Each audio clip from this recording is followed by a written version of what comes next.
Ada aturan dalam ilmu hadis. Jadi di antara aturannya itu sebuah riwayat itu menjadi kuat meskipun asal-usulnya riwayat yang lemah kalau menjadi perilaku sosial. Karena perilaku sosial itu menunjukkan didikan atau pendidikan atau tarbiyah dari leluhur sampai kita. Misalnya saling memaafkan.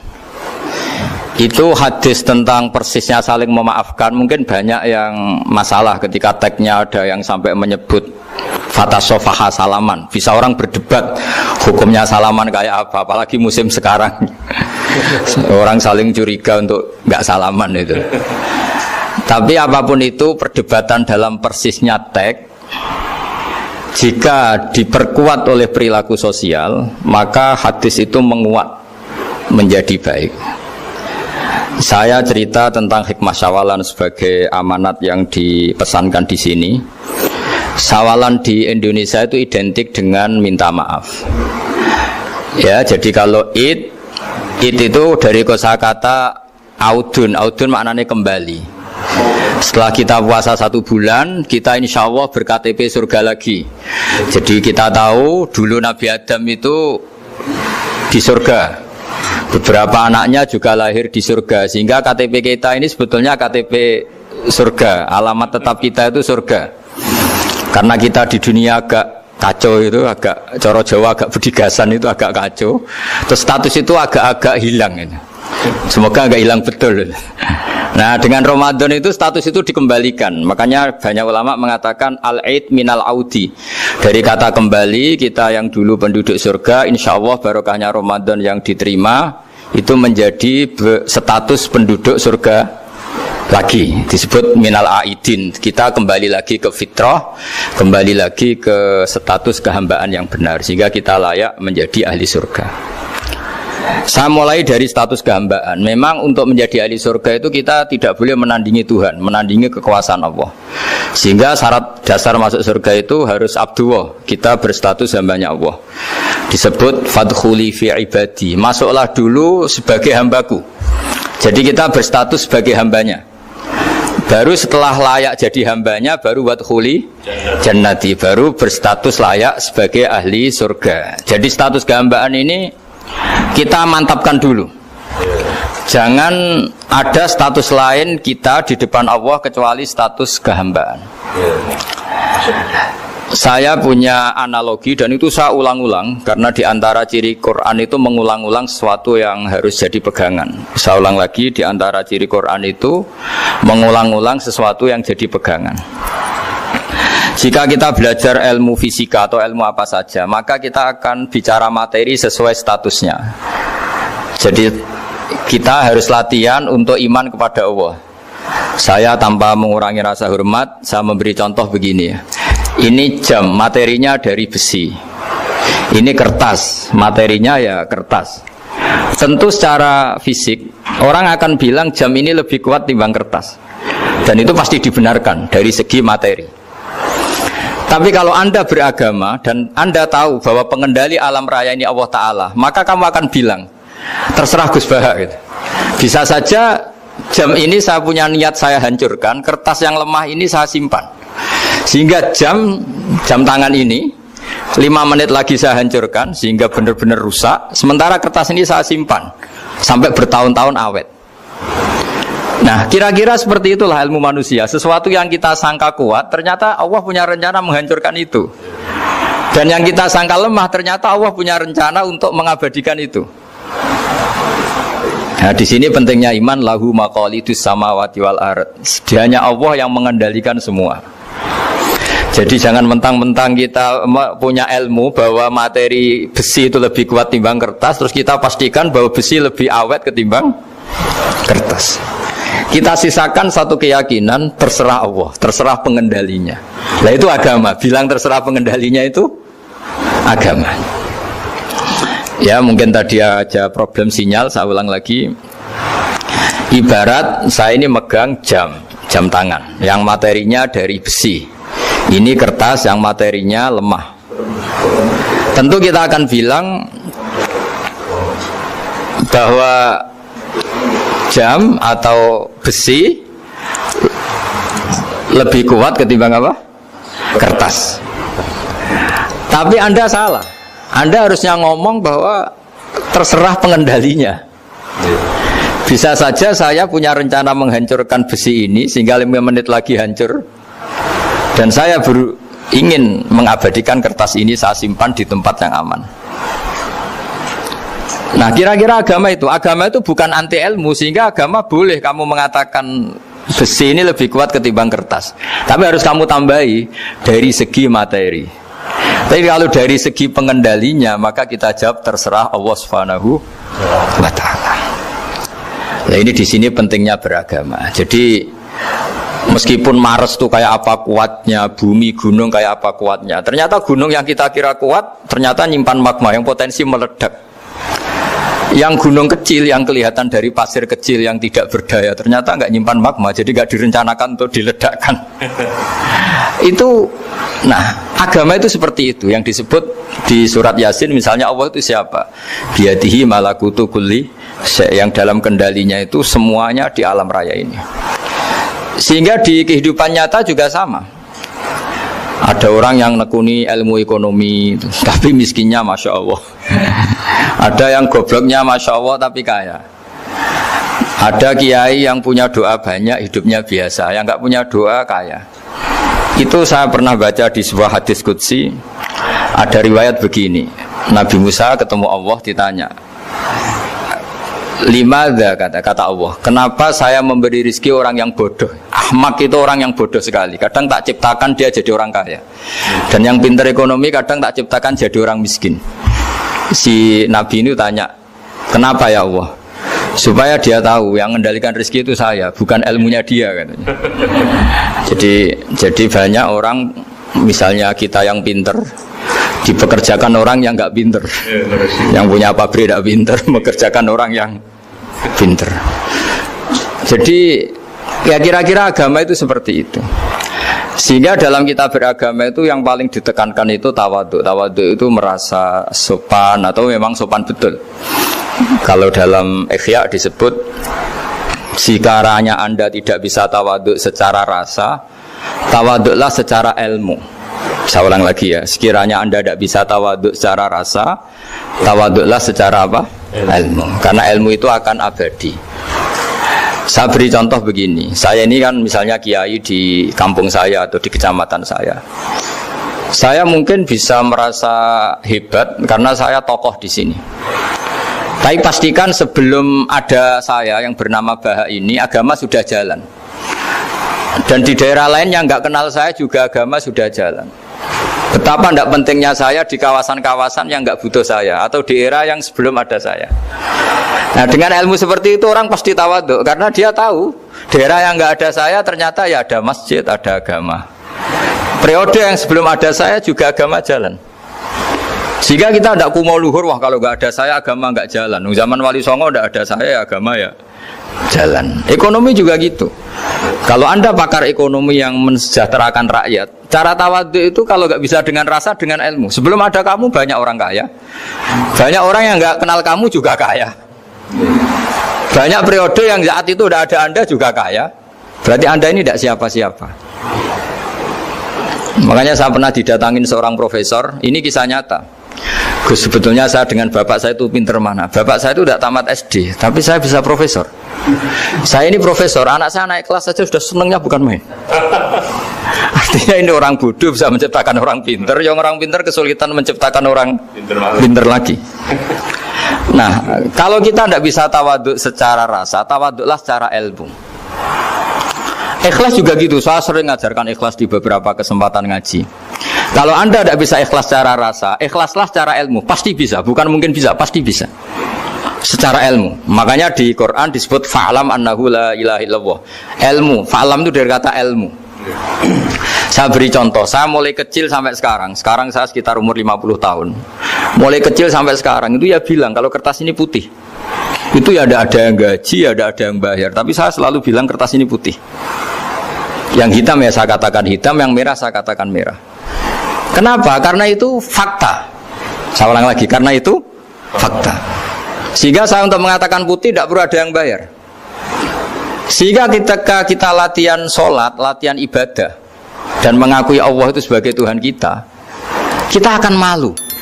Loh, faktanya Allah itu kan Tuhan. Mau mengatakan fakta kok minta upah, ini gimana? Kita mengatakan Allah Tuhan itu sama dengan mengatakan kertas ini putih. Sama-sama itu fakta. Sama seperti saya mengatakan Pak Jokowi itu presiden kami. Itu kan fakta.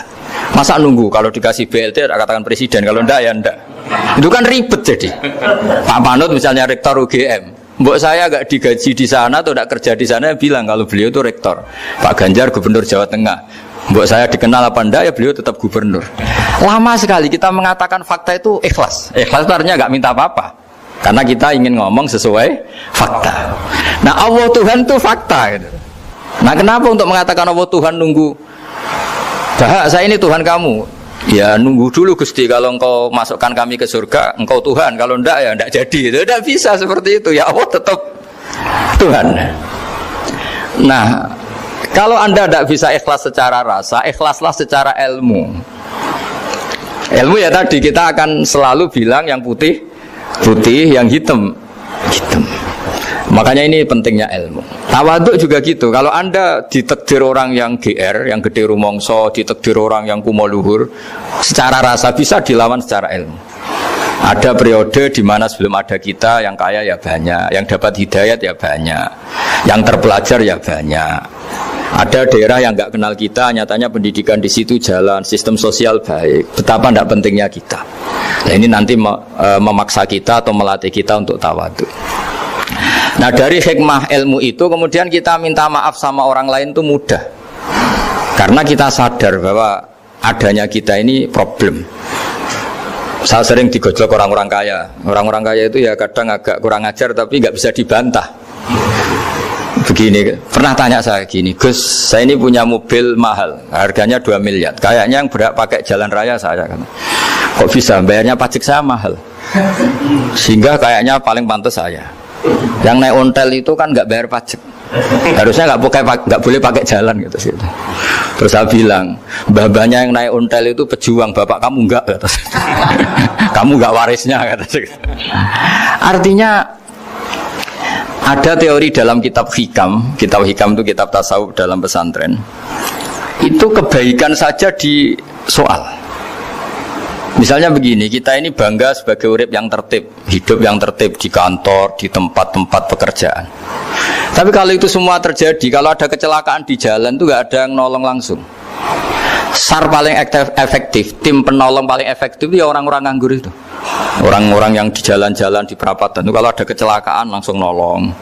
Itu nanti ambulan itu yang kedua, ketiga, yang nolong pertama ya orang-orang yang nganggur-nganggur di jalan itu. Ada orang tersesat nolong. Maka ketika seorang sahabat tanya, ya Rasulullah, kalau engkau melarang kita jagongan di jalan, itu kita tidak bisa. Tapi kata Nabi, ya silahkan saja, tapi adu haqqat thoriq, hak kamu di jalan itu datangkan. Apa itu? Ya kamu bisa amar ma'ruf nahi mungkar. Coba kalau di terminal, di tempat publik banyak orang yang soleh, itu nanti copet ya sungkan. Yang mau jambret ya sungkan, karena yang di situ orang-orang soleh. Nanti yang nggak sholat juga sungkan, karena yang di situ banyak yang sholat.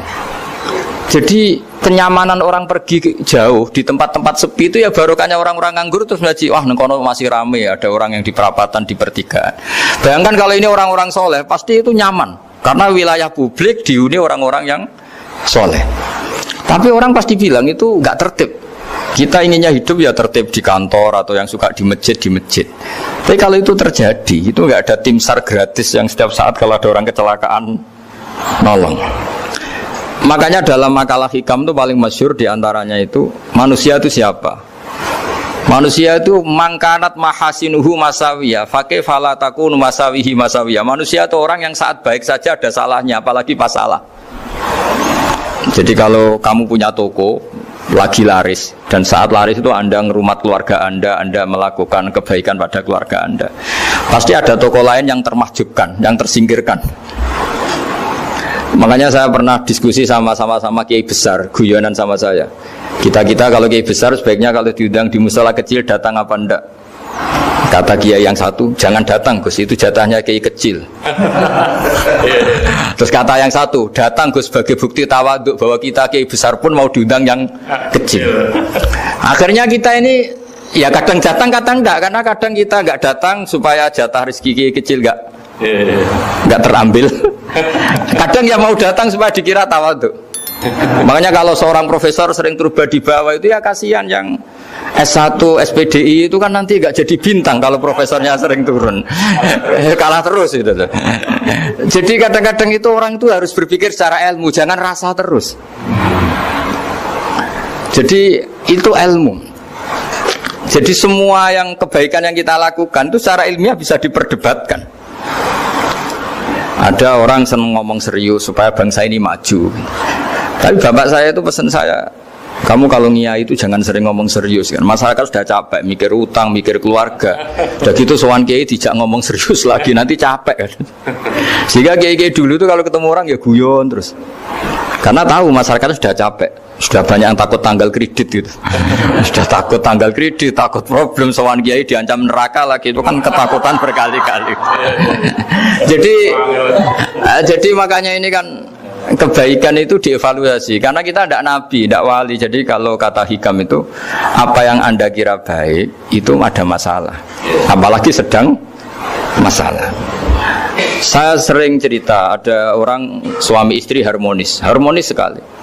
Itu tanyakan ibunya, pasti mulai gak peduli dengan ibunya karena terlalu harmonis dengan istri. Oh itu pasti bukan mungkin lagi. Jadi jangan tanya istrinya, tanya ibunya. Oh jok nikah lupa saya, ngalor ngidul sama istrinya. Tanyakan temannya, wah itu jok nikah lupa temennya. Tapi yang baik sama teman, tanyakan istrinya, jatah belanja untuk ngopi. Ya begitu terus itu. Jadi siklus sosial itu. Nah, di sini pentingnya saling minta maaf karena dalam kebaikan kita pasti ada kesalahan. Ketika karir kita baik di pemerintahan maupun di kampus, pasti dengan sendirinya ada yang agak tersingkirkan. Meskipun itu sudah hukum alam, tapi apapun itu kita harus minta maaf. Makanya banyak saya sering cerita berkali-kali. Dulu itu ada dua nabi yang seangkatan. Itu luar biasa debat ilmiahnya, tapi debat baik. Mulai dulu ya ada polemik itu ya mulai dulu ya ada. Yang Nabi Yahya itu suka berkawan orang-orang soleh. Kalau ditanya kenapa kamu berkawan orang-orang soleh, ya enak lah karena berkawan orang soleh. Yang Nabi Isa sering berkawan orang-orang yang enggak jelas. Ditanya kenapa anda suka berkawan orang-orang yang enggak jelas, innama ana tabibun udawil mardo. Nabi dan kiai itu ibarat dokter, ya tentu menyembuhkan yang sakit. Kalau anda seorang dokter pasti neliti daerah-daerah pandemi, masa neliti daerah sehat. Nah, jadi dulu bapak wasiat ke saya gitu, kowe nak jadi kiai kok bengkel. Jadi kiai itu kayak bengkel, kalau nggak siap dadani orang nggak jelas ya jangan jadi kiai kan. Itu ya, tapi kan masalahnya kita sendiri solehnya pas-pasan, takut terkontaminasi. Jadi yang jelek bukan jadi baik, kita yang baik jadi jelek. Nah itu kan mulai dulu ya polemik sejauh mana kita punya kekuatan untuk tidak terpengaruh yang negatif. Yang negatif terpengaruh kita menjadi positif. Jadi ini cerita-cerita sawalan bahwa dalam kebaikan kita itu ada kesalahan. Maka kita tetap istighfar, tetap saling minta maaf. Dulu bapak saya kalau diceritain ada seorang kiai sampai sepuh jadi imam masjid, istiqomah sekali. Dulu bapak saya itu guyu. Ya istiqomah, tapi wong liya terus ra iso dadi kader. Jadi calon-calon kiai ini sudah putus asa karena nggak pernah punya kesempatan jadi imam. Jadi di balik istiqomah itu ya ada memahjubkan orang lain. Makanya alhamdulillah di Indonesia itu ada pegawai pensiun. Kalau enggak habis itu. Karena yang anyar-anyar itu mesti ini kurang pengalaman, ini kurang senior. Tapi barokahnya ada pensiun kan gantian. Tapi masalahnya di dunia kiai itu udah ada pensiun. Tambah sepuh tambah mantap, tambah sepuh tambah mantap. Nah itu sebaiknya ya mulai mundur-mundur sedikit dari imam masjid itu. Ya nyari-nyari yang lain lah supaya ada kaderisasi, ada. Jadi intinya itu di balik kebaikan yang kita lakukan pun itu ada masalah sehingga kita butuh istighfar. Di sini pentingnya dawuhnya para wali-wali, dulu ada istilah wastighfaruna yahtaju ilal istighfar. Ketika kita minta maaf, sebetulnya minta maaf sendiri itu butuh minta maaf lagi. Minta maaf lagi itu butuh minta maaf lagi. Misalnya saya dengan Mas Hilmi ini akrab, pernah pakai uangnya misalnya. Itu kadang kita bayar itu malah tersinggung, kok kayak orang lain saja bayar. Minta maaf juga gitu. Kalau kamu punya teman akrab, terus minta maaf resmi itu tersinggung. Kayak wong liya ae jaluk sepuro. Jadi kadang jaluk sepuro itu malah masalah. Itu kan sama, kamu punya teman akrab terus kalau mau main assalamualaikum, sakit masuk napa boten, angsal boten. Boleh enggak main? Itu mesti teman kamu tersinggung. Kok kayak orang lain saja. Artinya ketika Anda merasa benar karena protokoler ketika masuk ke teman, ternyata itu salah. Teman kamu maunya enggak protokoler karena sudah akrab. Tapi ketika kita merasa akrab, ternyata selonang-selonang dianggap problem, kita tidak pernah tahu. Nah di sini kata ulama-ulama, minta ampun itu kebutuhan manusia, karena dalam kebaikan kita pasti ada kesalahan. Makanya disebut wastighfaruna yahtaju ilal istighfar. Kita selalu diajari Rabbana zalamna anfusana, ya Allah, kita ini selalu mendolimi diri kita sendiri. Jadi saat kita baik pun ada unsur kesalahan. Yaitu tadi, kalau Anda jadi orang pasti ada yang termahjubkan. Kalau Anda kiai besar atau profesor atau pejabat turun ke bawah, ya kalau gubernur turun terus ya bupati gak jadi bintang kan. Kalau saya kiai besar misalnya turun terus ya kiai kampung itu ya kasihan. Saya pernah diundang Manakipan tidak datang itu kiai kecil bilang matur nuwun Gus gak teko. Aduh iwake gak untuk saya katanya. Barokahnya saya ada itu lucu ya, matur nuwun betul. Matur nuwun Gus jenengan gak dugi jadi. Akhirnya jatah besarnya untuk saya. Nah, tapi yang punya rumah komplain. Gus tak udang ratau teko PP aku wong cilik. Aduh. Nah, ini saya harus mendahulukan versi Soibul Bait yang punya rumah apa versi kiai yang termahjubkan. Artinya pilihan apapun saya harus istighfar karena ada saja unsur salahnya. Ya makanya ini kan, makanya ya saya minta UGM juga saya sering undang saya terus, nanti dikira karena kampus besar Gus Bak mau juga keliru lagi. Kalau 1-2 kali mungkin boleh, kalau keseringan ya gak boleh, nanti itu dikira saya maunya hanya sama kampus besar, padahal saya sama RT ya sering datang juga. Nah ini yang terakhir saya bacakan teks otoritatif sebagaimana janji saya. Kata Rasulullah SAW di sebuah hadis, ini terakhir nanti supaya nggak lama-lama saya juga punya wadhifah. Ada orang itu punya hutang itu ya hutang, memang hutang. Singkat cerita orang itu tidak bisa bayar sampai akhirat. Dan aturannya Allah, orang yang punya hutang tidak bisa bayar ini harus diaudit, harus diselesaikan di akhirat. Kalau tidak bisa diselesaikan di dunia, diselesaikan di akhirat. Walhasil akhirnya di akhirat itu ditagih dan tidak mampu bayar. Karena di akhirat sudah tidak ada kredit, tidak ada ATM, tidak ada apa saja. Terus kata Allah, solusinya kebaikan kamu dikasihkan yang ngutangi. Ternyata kebaikan dia tidak cukup juga. Bayarnya apa? Kejelekan yang ngutangin dikasihkan yang utang.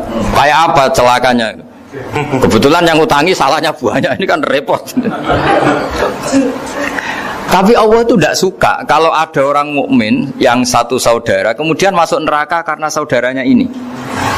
Kata Allah, jika ini masuk neraka berarti disebabkan komplain atau ketidakikhlasan temannya yang mukmin. Masa orang mukmin menyebabkan mukmin yang lain masuk neraka? Allah tidak ingin. Makanya diantara nikmatnya beragama itu ukhuwah, persaudaraan. Baik persaudaraan atas nama iman atau atas nama kebangsaan atau atas nama kemanusiaan. Akhirnya si yang ngutangi ini tadi, jangan dibahasakan kreditur, nanti kita kayak bank, yang ngutangin lah nanti. Ya bahasa gampangnya yang ngutangin, karena tidak semua orang ngutangnya sama bank. Sama Allah ditunjukkan satu surga yang luar biasa. Nanti tak baca teks Arabnya ya supaya dapat berkahnya bahasa Arab. Terus saking mewahnya surga itu, si yang ngutangin tanya, ya Allah itu untuk nabi siapa? Karena semewah itu pasti untuk kelas nabi. Atau untuk wali siapa? Katanya, terus kata Allah, sabda Allah, untuk siapapun yang mampu membeli. Lalu siapa yang bisa membeli surga semewah itu? Kamu bisa. Terus dengan apa ya Allah? Kamu mengampuni teman kamu itu, kamu bebaskan dari utangnya. Nanti tak kasih surga itu. Terus akhirnya sama Allah, kata orang itu, ya Allah saya bebaskan. Ya sudah, kamu berdua masuk surga. Karena Allah tidak ingin ada kasus aneh. Dua orang mukmin ini kan bersaudara. Masa bersaudara kemudian yang satu menjadi penyebab masuknya neraka karena ini tidak mau memaafkan. Artinya kalau kita syawalan itu harus benar-benar mau memaafkan, karena kalau tidak Anda menjadi penyebab teman kamu masuk neraka. Jadi kita janganlah jadi orang mukmin yang menjadi problem bagi saudara kita. Jadi makanya saya itu berharap ada wali utang saya terus tidak bisa bayar, karena ini masih dibela-belain Allah ini. Karena Allah nggak ikhlas kalau ada walinya masuk neraka. Jadi kalau ada wali utang kamu itu utangin saja, doain nggak bisa nyaur, no? Nggak bisa bayar. Nanti ini akan dibela-belain Allah di akhirat. Karena wali ini nggak pantas masuk neraka.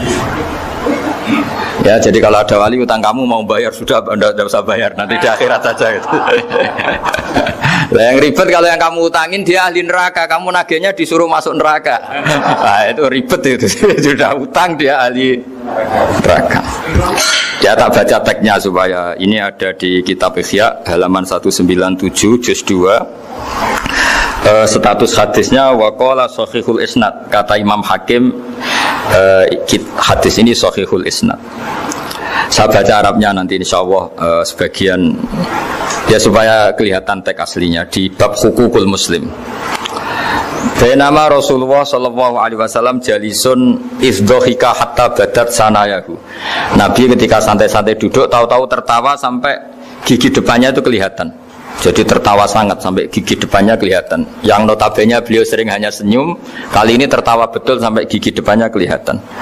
Faqala Umaru radhiyallahu anhu ya Rasulullah bi abi anta wa ummi malladhi adhakaka.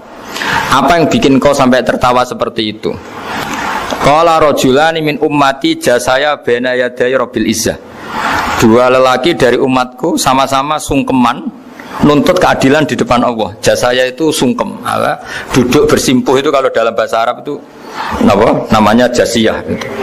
Faqala ahaduhuma ya rabbi khudli madlamati min hadza. Faqala wa rudda ala akhika madlamata. Qala ya rabbi lam yabqali min hasanati syai'un. Faqala wa ta'ala li talib kaifa tasna'u bi akhika wa lam yabqalahu min hasanati syai'un. Faqala ya rabbi falyahmil anni min auzari. Kalau kebaikannya dia tidak cukup, ya salah saya supaya dilimpahkan ke dia. Terus summa fadat aina Rasulillah sallallahu alaihi wasallam bil buka. Nabi di tengah-tengah cerita itu nangis. Senangis-nangisnya karena habis seneng lalu nangis karena ini kan kebaikannya sudah dikasihkan habis, enggak cukup. Akhirnya kejelekan yang utangin ini diberikan. Makanya kalau kamu ingin masuk surga, utangi orang-orang soleh sebanyak-banyaknya. Dan doain nggak bisa apa? Nyaur. Tapi tak jamin orang soleh itu nggak suka utang. Karena hidupnya sederhana itu. Kayaknya saya tidak akan utang Mas Ilmi itu. Karena orang soleh itu hidupnya sederhana, pasti tidak butuh. Kalaupun utang paling ya untuk makan, kan gampang nyaurnya apa? Terus kata Rasulullah, faqala inna dzalika yaumun azimun yauma yahtadun nasu fihi ila yuhmala anhum min auzarihim. Terus fayaqulu wa ta'ala lil mutadzallim irfa basarak. Coba kamu lihat yang di sana itu ada apa? Fanzur fil jinan, coba surga itu kamu lihat. Faqala ya rabbi ara madaina min fiddatin wa kusuran min dhahabin mukallalatan bil lu'lu'. Saya melihat surga yang begitu mewah, semuanya bertatahkan intan, semuanya materinya dari emas, bertatahkan intan. Lalu li ayyi nabiyyin hadza? Itu untuk nabi siapa? Terus awli ayyi siddiqin awli ayyi syahidin. Terus qala Allah hadza liman a'tas saman. Itu untuk siapa saja yang mampu beli. Qal ya rabbi wa may yamliku dzalik? Siapa mampu beli surga semewah itu? Terus kata Allah anta tamliku, kamu bisa. Qal bimadza ya rabbi, dengan apa? Qal bi afwika an akhika. Cukup kamu memaafkan saudara. Jadi kalau maafkan tidak pakai uang itu kurang seru. Yang seru itu punya teman utang 1 juta dimaafkan. Jadi memaafkan paling seru itu maafkan apa? Utang. Kalau maafkan sama-sama salah miso apa itu enteng itu. Ini yang seru itu teman punya utang 1 juta kamu itu seru itu. Tapi nanti aja di akhirat itu, nanti itu ada di akhirat itu. Ya nanti notanya di bawah kalau gitu. Ya, bi afwika anakhika. Jadi surga semewah itu maharnya atau harganya cukup memaafkan saudara kamu. Terus qala ya Rabbi qad afautu anhu, sudah Gusti, sudah sekarang saya maafkan. Fayaqulu wa ta'ala khud biyadi akhika fa'adkhilhul jannah. Ya sudah, sekarang kamu berdua sama-sama masuk surga. Karena ini orang soleh, nggak pantas masuk neraka. Yang punya utang ini nggak pantas masuk neraka. Nah ini yang ribet kalau yang utang ya ahli neraka, yang utangnya ahli neraka. Ngapain debat utang? Wong kamu sudah ahli neraka. Hanya tanpa kasus utang pun sudah jatah neraka. Ini ribet kalau ketemu orang-orang yang jatahnya ada di surga. Tsumma sallallahu alaihi wasallam, ittaqullaha wa aslihu dzata bainikum fa innallaha ta'ala yuslihu bainal mu'minin yaumal qiyamah.